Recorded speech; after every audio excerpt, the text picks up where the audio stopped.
ক্ষমতায় আর কিছুদিন টিকে গেলেই ঢাকা থেকে জিয়াউর রহমানের কবর সরিয়ে নিতেন শেখ হাসিনা। এমনই এক ভয়ঙ্কর পরিকল্পনা করেছিলেন তিনি। আগামী বছরের গোড়ার দিকে প্রয়াত প্রেসিডেন্ট জিয়াউর রহমানের কবর চন্দ্রিমা উদ্যান থেকে বগুড়ায় সরিয়ে নেওয়ার সিদ্ধান্ত নিয়েছিলেন বিদায়ী সরকারের প্রধানমন্ত্রী শেখ হাসিনা।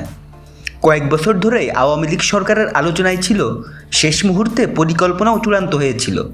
তবে তার সেই ইচ্ছা বাস্তব হওয়ার আগেই গত 5 আগস্ট পদত্যাগ করে দেশ ছেড়ে ভারতে পালিয়ে যেতে হয় তাকে। জিয়াউর রহমানের কবর হস্তান্তর করতে গণভবনে একাধিক বৈঠক হয়। বৈঠকে আগামী বছরে বগুড়ায় কবর সরিয়ে নেওয়ার সিদ্ধান্ত হয়। শেখ হাসিনার একান্ত ইচ্ছায় এই পরিকল্পনা নেওয়া হয়েছিল। কয়েক বছর ধরে জিয়াউর রহমানের কবর সরানোর বিষয়ে কথা বলেছিলেন আওয়ামী লীগের নেতারা। এ নিয়ে জাতীয় সংসদেও আলোচনা হয়। শেখ হাসিনা নিজেও বিভিন্ন অনুষ্ঠানে জিয়াউর রহমানের কবর নিয়ে কথা বলেন।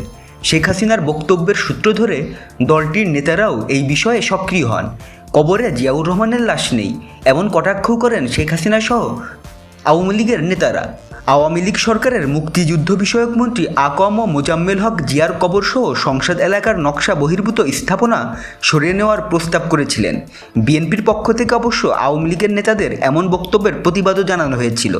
তারা হুঁশিয়ারি দিয়েছিলেন, সরকার এমন কিছু করলে দেশের মানুষ তা প্রতিহত করবে। কিন্তু বন্ধুরা, ভিডিওটি নিয়ে কোনো মন্তব্য থাকলে কমেন্টে জানান, আর আমাদের চ্যানেলে নতুন হলে সাবস্ক্রাইব করুন। ধন্যবাদ সবাইকে।